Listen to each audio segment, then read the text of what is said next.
Boa noite. Boa noite. 3 testes para a Covid-19 que o presidente Jair Bolsonaro fez no mês de março deram resultado negativo. Os exames foram entregues ao ministro Ricardo Lewandowski, do STF, que determinou a divulgação dos laudos. E você vai ver também. O governo paulista vai contrariar o decreto presidencial e manter academias e salões de beleza fechados. No Brasil e no exterior, pesquisadores obtêm resultados positivos no tratamento da Covid-19. Os contrastes na economia. Em São Paulo, a quebradeira no maior comércio de rua da América Latina. E no Recife, os empresários que se reinventaram para atravessar a crise. Testes em laboratório feitos na Universidade Federal de São Paulo apontam que um anticoagulante pode reduzir em até 70% a infecção das células do corpo pelo novo coronavírus. Mas os pesquisadores alertam para os graves efeitos colaterais desse medicamento. A descoberta de que o agravamento de infecção pela Covid-19 pode estar relacionada à formação de microcoágulos nos vasos sanguíneos fez médicos e pesquisadores iniciarem de forma experimental o uso de anticoagulantes no tratamento de pacientes internados com a doença. No Brasil, um estudo feito pela Universidade Federal de São Paulo, em parceria com pesquisadores da Inglaterra e Itália, concluiu que a heparina pode ser uma nova aliada no tratamento de pacientes infectados com o novo coronavírus. Se o vírus não entra na célula, você está impedindo que ele se desenvolva. Então é um antiviral. E a heparina, no caso, em laboratório por enquanto, nas doses terapêuticas profiláticas, nós já vimos que ela impede a entrada do vírus nas células. A comprovação da eficácia do anticoagulante foi buscada por meio de ensaios in vitro, em testes de laboratórios feitos em linhagem celular proveniente do rim do macaco verde africano. Foi possível perceber que o anticoagulante reduziu em 70% a invasão das células pelo novo coronavírus, o que deixou os pesquisadores confiantes. Tem que fazer o experimento, realizar todas as etapas para daí poder ter um resultado que a gente diga, olha, conseguimos prevenir tantas mortes. Por enquanto, o tratamento está sendo realizado apenas em pacientes em estado grave, principalmente para evitar os riscos de trombose ou embolia pulmonar. Mas atenção! Pesquisadores alertam que, assim como o plasma e a hidroxicloroquina, o uso do anticoagulante deve ser individualizado, pois pode causar efeitos colaterais graves. Não é uma droga para você levar e tomar em casa. Ela tem que ser controlada. Isso é muito importante de se deixar claro. E não são poucos pacientes que sangram com a Covid. É também importante a gente dizer isso. Porque ela já está sendo usada em pacientes graves para impedir a coagulação. O próximo passo da pesquisa é encontrar uma modificação do coagulante que seja eficiente para evitar a entrada do vírus na célula e diminuir a probabilidade de sangramento. O município do Rio de Janeiro recebeu hoje 300 respiradores, que serão usados para tratar pacientes com Covid-19 em estado grave. Os equipamentos vindos da China chegaram ao Rio de Janeiro em voos comerciais hoje no fim da tarde e ontem à noite. 200 respiradores serão usados no Hospital Ronaldo Gazola, referência do município para o tratamento de Covid-19. 80 vão ser instalados no Hospital de Campanha do Rio Centro, na Zona Oeste. Os outros 20 respiradores vão ficar no Centro de Emergência Regional Leblon, na Zona Sul. O município também recebeu 500 monitores e equipamentos de proteção individual. Em entrevista coletiva, o prefeito do Rio, Marcelo Crivella, anunciou que o restante dos equipamentos vão chegar até o fim do mês. Os próximos voos chegam no Rio de Janeiro 28, 29 e 30. Já estão contratados. Os 2 primeiros também trazem 150, cada um deles, respiradores. E o último traz mais 120, porque no total foram 726 equipamentos, 126.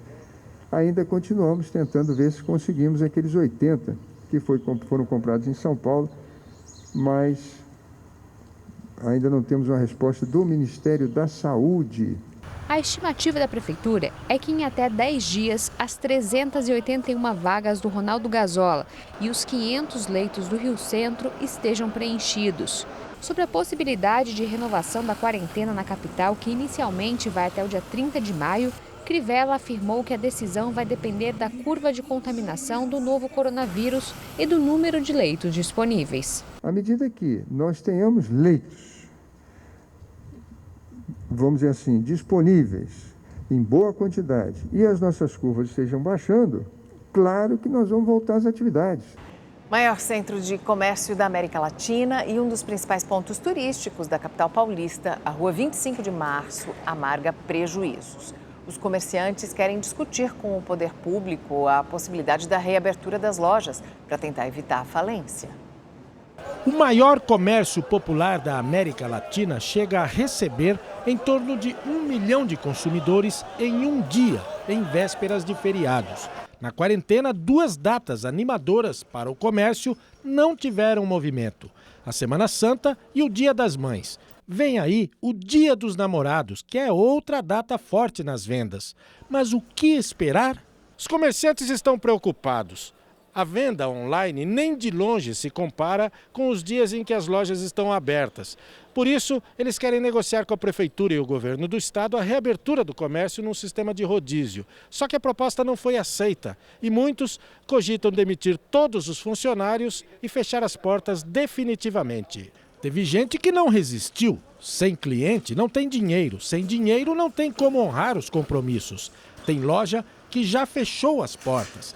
Parte dessa movimentação de mercadorias nos carrinhos é de uma empresa que devolveu esse espaço. A grande maioria dos lojistas estão lutando arduamente para se manter equilibrado, contornar o seu passivo em termos de despesas, de folha de pagamento, de impostos. Em 35 anos trabalhando como vigilante na 25 de março, Ideraldo nunca viu algo semelhante. E essa loja aqui, por exemplo, a Michele, uma loja grande aqui, fechou semana passada. Aquela outra do lado de lá, uma loja de shopping, a loja Miniso, é uma loja na frente e lojas em cima, todos entregaram o imóvel. Em vez de oferecer produtos, as empresas por aqui pedem socorro. Os lojistas até que tentaram uma reabertura amigável junto ao governo. Fizemos várias propostas com o intuito de nos comprometer com relação aos cuidados. A necessidade, de fato, é uma abertura consciente do comércio,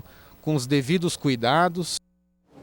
Mesmo com toda a dificuldade financeira enfrentada pelo país, muitos microempresários se reinventaram e continuam gerando renda e mantendo empregos. Em Recife, 2 histórias ilustram bem esse panorama. As medidas de isolamento social impostas para frear a disseminação da Covid-19 interromperam muitos negócios.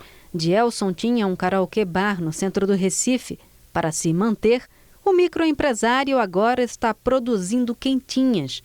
Com o fechamento, por conta da pandemia, a gente criou uma outra alternativa, que é a de fornecimento de quentinhas para as pessoas em casa. Então, nós entregamos e, graças a Deus, está nos ajudando bastante a se manter em pé. Para os trabalhadores informais, que hoje correspondem a 40% da população brasileira, segundo dados do IBGE, o impacto da recessão é ainda mais brutal.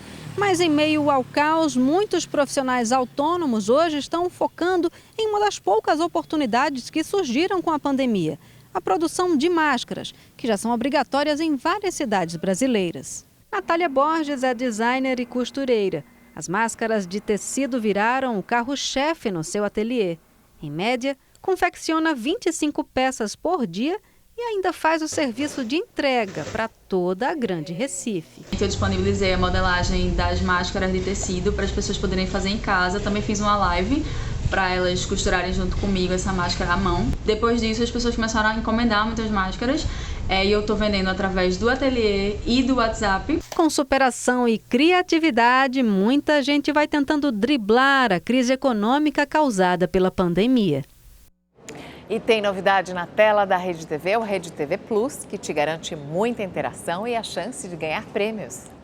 Agora ficou ainda melhor assistir à Rede TV. Você pode participar de maneira interativa dos programas e ainda concorre a um festival de prêmios. Tem smartphones e até carros. Para saber mais e participar é fácil. Todas as informações você encontra no site redetvplus.com.br.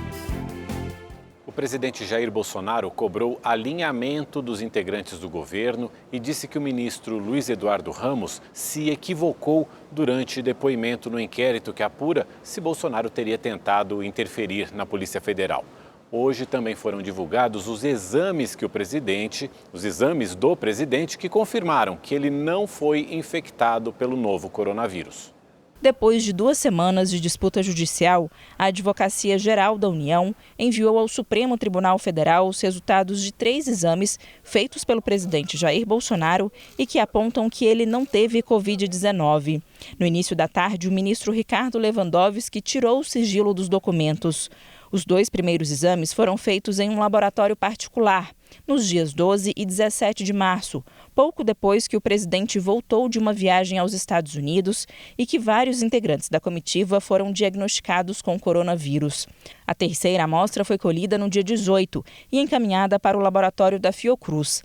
Nos 3 exames, o presidente usou codinomes. O responsável pelas análises justificou que a medida foi adotada para garantir a privacidade do presidente, evitar acessos não autorizados e situações ilícitas. Mais cedo, antes da divulgação dos resultados, Bolsonaro justificou por que resistiu à entrega dos exames. Olha só, eu estou fazendo valer a lei. Eu e você, nós somos escravos da lei. E a lei diz que a intimidade, isso aí você não precisa divulgar. Por isso que eu, desde o começo, eu me neguei a mostrar. Agora alguns acham que eu estou mentindo. Já adianto, caíram do cavalo. Como vão cair do cavalo sobre o vídeo? O presidente se referia ao vídeo da reunião ministerial em que ele teria ameaçado demitir o então diretor-geral da Polícia Federal, Maurício Valeixo, e o então ministro da Justiça, Sérgio Moro, caso não fosse trocado o superintendente da corporação no Rio de Janeiro. O material faz parte do inquérito que investiga se Bolsonaro teria interferido politicamente na PF. Depois de assistir à íntegra do vídeo, Moro já pediu que ele seja divulgado. A decisão cabe ao ministro do STF, Celso de Mello, que é o relator do caso. Bolsonaro repetiu que não falava sobre a Polícia Federal durante a reunião e disse que o ministro da Secretaria de Governo, Luiz Eduardo Ramos, que prestou depoimento ontem, se equivocou ao afirmar que ele tratava da corporação. Eu não falo Polícia Federal. Não existe a palavra Polícia Federal em todo o vídeo. Não existe a palavra Polícia Federal. Não existe as palavras Polícia Federal. Não existe a palavra superintendência. Não existe isso. Você falou em preocupação com investigações sobre seus filhos ou amigos? Não existe a palavra investigação sobre filho. Eu falo sobre segurança da minha família e meus amigos. Ou você acha que não há interesse em fazer uma maldade com o filho meu? O Ramos se equivocou, mas como é reunião, tem um vídeo, não tem, entendeu? O Ramos, se ele falou isso, se equivocou, se ele falou isso. Eu, por mim, eu divulgo, mas eu vou levar, aproveitando a tua sugestão aí, ao AGU, o ministro Levi, ver se a gente pode divulgar essa parte. Hoje prestou depoimento a deputada federal Carla Zambelli, do PSL de São Paulo. Segundo Moro, a parlamentar teria solicitado que ele não pedisse demissão em troca de uma cadeira no STF. Também foram ouvidos os delegados da Polícia Federal, Carlos Henrique Oliveira e Alexandre Saraiva. Os 2 foram superintendentes da PF no Rio de Janeiro. O presidente Jair Bolsonaro também aproveitou a fala de hoje de manhã para mais uma vez defender o uso da cloroquina desde o início do tratamento de pacientes com coronavírus. O uso da medicação só é autorizado para casos graves.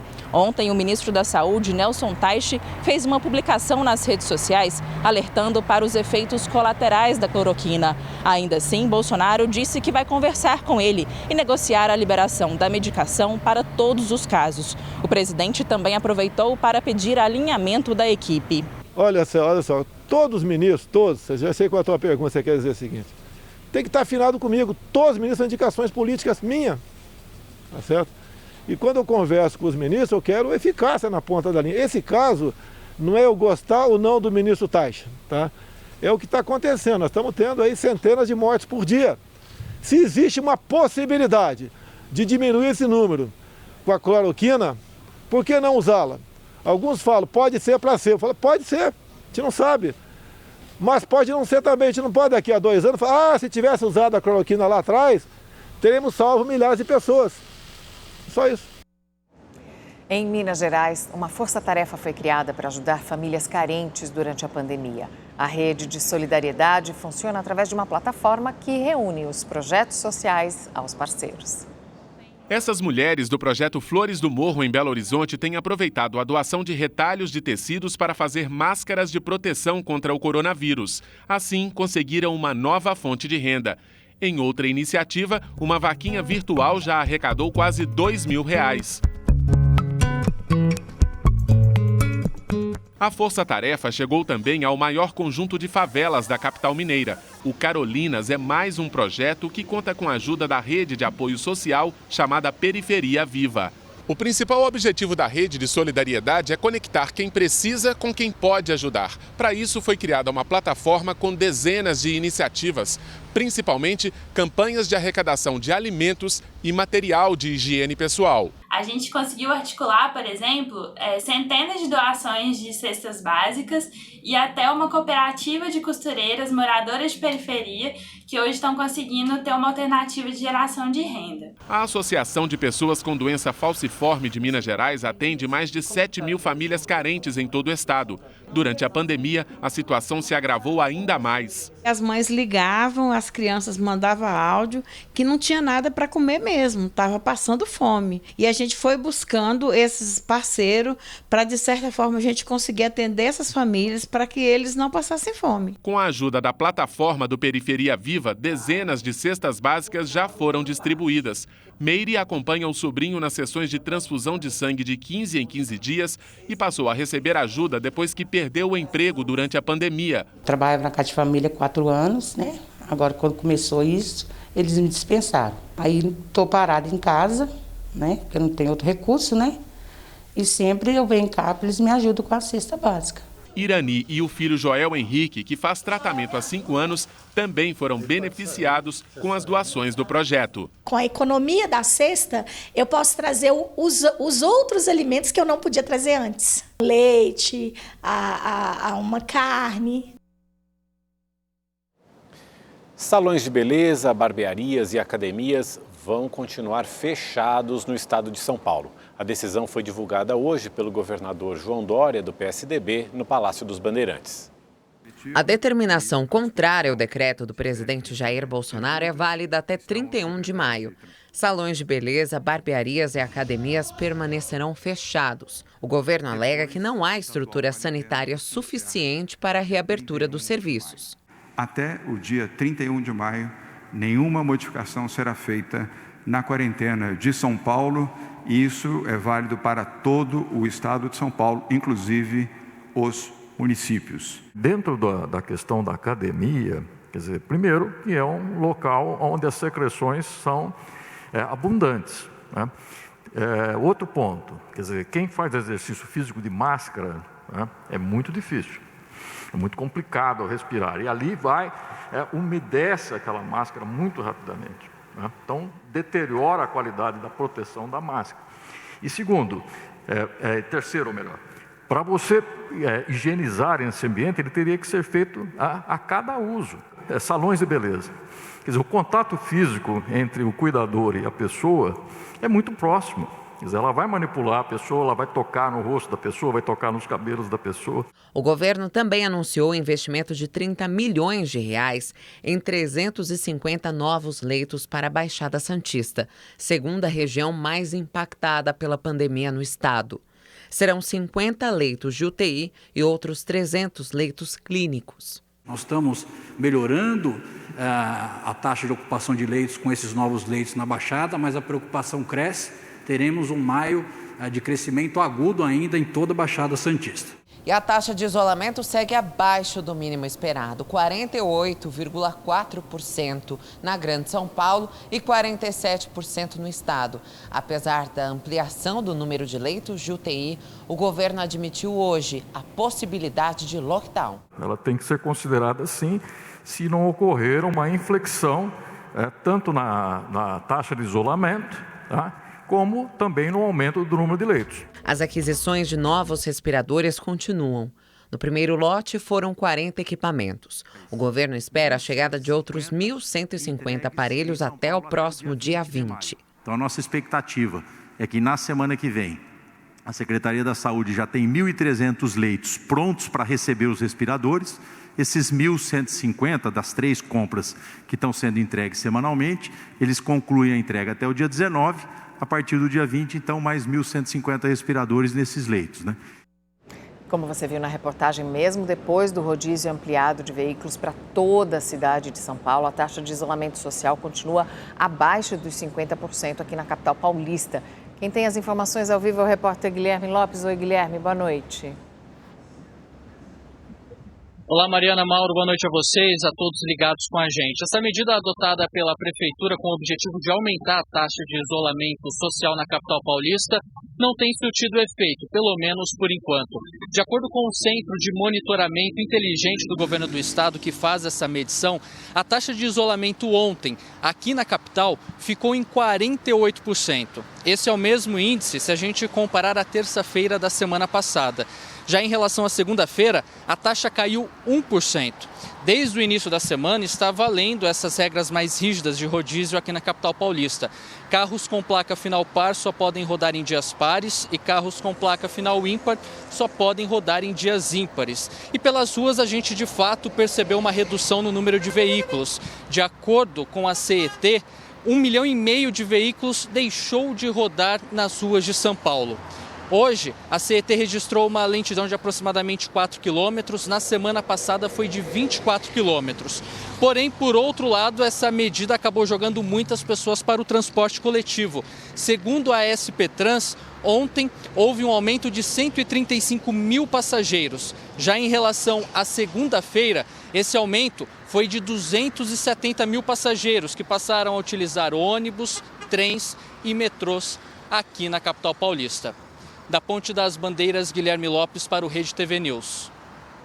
Em Fortaleza, mais de 300 menores infratores foram liberados desde o início da pandemia.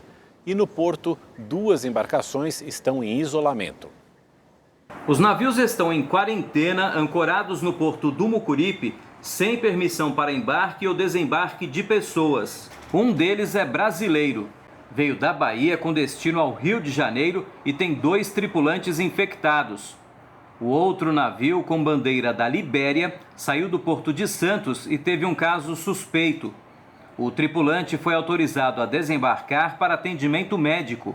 Nos centros socioeducativos, 302 menores infratores foram liberados desde o início da pandemia.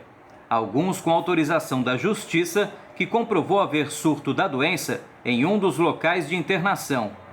Hoje foi entregue mais uma unidade de campanha. A instalação, com 35 leitos de enfermaria, fica no estacionamento do Hospital do Coração. O Ceará soma mais de 2.000 leitos exclusivos para pacientes com o novo coronavírus. De Fortaleza, Emerson Tchalian, para o Rede TV News. O governo federal divulgou o relatório de receitas e despesas do orçamento de 2020. A estimativa é que a retração do PIB, o Produto Interno Bruto, chegue a 4,7%. A previsão anterior, que já tinha sido divulgada no mês de março, no início da pandemia, era que a economia aqui no Brasil ainda poderia ter um tímido crescimento de 0,02% este ano. De acordo com o Ministério da Economia, cada semana de isolamento representa uma perda imediata de 20 bilhões de reais no PIB, que é a soma de todos os bens e serviços produzidos no país e serve para medir a evolução econômica. Vamos ao último balanço do Ministério da Saúde sobre o novo coronavírus no Brasil. São Paulo continua sendo o estado com o maior número de casos da Covid-19, seguido por Ceará, Rio de Janeiro e Pernambuco. O Ministério da Saúde também informou que mais de 78 mil pessoas já estão recuperadas da doença e cerca de 97 mil continuam em acompanhamento. O país já tem mais de 13.140 mortes provocadas pela Covid-19. E vamos agora ao comentário de Boris Casoy. Boa noite. A população brasileira positivamente não merece isso. Em plena pandemia, cujo combate tem sido extremamente conturbado, avolumam-se crises sobre crises. A mais recente, você sabe, é essa envolvendo a última reunião ministerial. Se Bolsonaro falou, se não falou e como foi interpretado e recordado o que ele falou e não falou.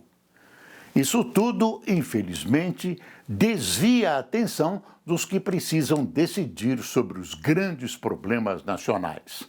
Não que essa questão envolvendo a reunião ministerial não mereça atenção. Merece e muita, mas não deve remeter para um segundo plano a luta contra o coronavírus, que ameaça a vida de todos nós brasileiros. Aliás, o coronavírus também mereceria um esforço conjunto das autoridades ditas competentes.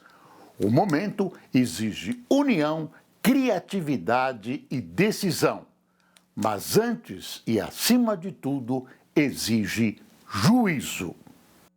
O dólar subiu pela terceira vez seguida e mais uma vez bateu recorde de cotação no fechamento. A moeda norte-americana encerrou o dia em alta de 0,54% a R$ 5,90. O principal índice da Bolsa de Valores brasileira teve um dia de altos e baixos e fechou em leve queda. O Ibovespa caiu 0,13% a pouco mais de 77.700 pontos. No interior de São Paulo, numa escola na zona rural de Juquitiba, a comunicação entre professores e estudantes é feita por meio de um aplicativo de troca de mensagens e vídeos. E segundo os pais dos alunos, o resultado tem sido bem produtivo. Conta um. Daí ela pensou, será que eu... Estes são alguns dos vídeos que as famílias enviam à escola como resposta às aulas à distância por meio do aplicativo. São alunos da pré-escola ao ensino fundamental. As atividades incluem desde brincadeiras lúdicas até as lições das matérias que compõem a grade curricular. Eles só trocaram a sala de aula pela sala de casa por causa da pandemia. A Secretaria Municipal de Educação entrou em contato, nos orientando qual seria o melhor caminho. Então, nós fizemos um levantamento e pegamos, através de uma pesquisa, a gente conseguiu fazer esse levantamento para que possamos atender os pais. A escola escolheu o aplicativo de troca de mensagens para ministrar as aulas porque a maioria dos pais já tinha familiaridade com ele. Dessa forma, consegue atender 80% dos estudantes. Então, os professores enviam as tarefas diariamente, os alunos reproduzem em casa e devolvem as atividades prontas, tudo por meio de texto, áudio ou vídeo. A ideia é que essa troca estimule o aprendizado deles com a participação da família e a escola consiga avaliar o resultado de cada um. Jade, de 14 anos, é uma das alunas do 9º ano. Ela é deficiente visual. Para ela, os professores mandam mensagem de áudio. Eu estou gostando bastante, dá para me entender tudo. É bem mais melhor do que ficar em sala de aula, que eu não consigo. Além disso, em casa, ela recebe uma ajuda extra, a da mãe. E as duas estão aprendendo juntas a como lidar com a nova experiência. É muito interessante, porque às vezes eu não tô ensinando ela que está me ensinando. Já no caso dos alunos que não têm acesso ao aplicativo, a escola preparou material físico e garantiu a entrega para que ninguém fique sem aulas. Algumas famílias que não foram atingidas pela rede social, os professores disponibilizaram um material impresso, onde alguns dos próprios professores entregaram, outros nós agendamos para retirar na escola e uma outra quantidade o pessoal da gestão entregou na casa dessas famílias, né? O ministro do Superior Tribunal de Justiça, Gurgel de Faria, rejeitou uma ação movida por entidades estudantis que pedia o adiamento do Exame Nacional do Ensino Médio. O magistrado não chegou a analisar o mérito da causa. Segundo ele, como os editais do Enem são de competência do INEP e não do Ministério da Educação, não cabe ao STJ analisar esse mandado de segurança. A UNE e a UBS argumentam que o exame deve ser adiado para se adequar aos impactos que estão sendo provocados pela pandemia do novo coronavírus. As provas do Enem estão previstas para o mês de novembro. Vamos agora à previsão do tempo para todo o Brasil. Olá, boa noite para todo mundo. Finalmente a chuva dá uma trégua sobre o Rio Grande do Sul. Amanhã o tempo volta a ficar aberto, seco e ensolarado sobre todo o estado aqui gaúcho. Tem previsão de geada nas primeiras horas do dia e agora é o ar frio que vai ganhar força aí, derrubando as temperaturas. A gente vai lá para Porto Alegre, onde o sol volta a aparecer amanhã, na sexta-feira também, mas a temperatura cai nos próximos dias. E o sexta-feira com mínima de apenas 9 graus. As chuvas agora avançam em direção a Santa Catarina, Paraná, pegando todo o estado de São Paulo. Nesses locais, amanhã o tempo fica fechado e chuvoso. Por enquanto, em Belo Horizonte, faz sol o dia todo, máxima de 26 graus, muito sol e calorão de 31 graus em Vitória e no Rio de Janeiro, mas para os cariocas tem previsão de chuva entre a tarde e a noite. Na capital paulista, gente, pode ter chuva já agora à noite, essa chuva continua amanhã, na sexta-feira também, mínima de apenas 15 graus na sexta-feira, ou seja, vem chuva, mas também vem friozinho. No sábado, o sol volta a aparecer, mas não vai esquentar não, viu? A máxima não passa dos 21 graus. E as pancadas de chuva se espalham em grande parte do Brasil, em toda essa área aqui verde do mapa. Essa chuva é mais forte, volumosa, acompanhada de vendaval, raios e até granizo em áreas aqui do Mato Grosso do Sul, do Mato Grosso, em grande parte do Amazonas. Amanhã o tempo fica seco, sem chuva, com sol o dia todo. Do norte de Minas, norte do Espírito Santo, pegando grande parte aqui do interior do Nordeste. Mas atenção, viu? A chuva continua castigando áreas aqui do litoral leste, entre Salvador, Aracaju, Maceió e Recife. Na capital pernambucana, amanhã, chuvas isoladas, máxima de 30 graus, muito sol e calorão de 33 graus em Palmas. Eu fico por aqui, te vejo amanhã. Até lá. Tchau, tchau. Na região metropolitana de Belo Horizonte, mais de 3.000 estabelecimentos foram fechados porque eles não estavam respeitando o isolamento social. Nos últimos dias, o relaxamento em relação às medidas de isolamento social em Minas está cada vez mais evidente. Estou achando bastante movimento. O ônibus está cheio, os comércios tem alguns que já voltaram a funcionar. No início da pandemia, o índice era de 62%. Na medição mais recente, feita por uma empresa de tecnologia, apenas 39,5% da população cumpria a quarentena dentro de casa. Sai de casa para trabalhar, porque não tem jeito. Sou porteiro, então tem que continuar trabalhando, né? Portaria não para. Estamos usando máscara, usando o gel direitinho. Nas cidades da região metropolitana de Belo Horizonte, foram quase 40.000 denúncias fiscalizadas pelas prefeituras e guardas municipais. Mais de 3.000 estabelecimentos foram fechados. Quando as pessoas elas começam a relaxar espontaneamente, não dá para medir a velocidade da multiplicação desse vírus, corre-se o risco de um trabalho feito durante 1-2 meses para achatamento da curva se perder em uma semana. Rede TV News fica por aqui, uma boa noite, até amanhã. Obrigado pela companhia, uma ótima noite para você, até amanhã.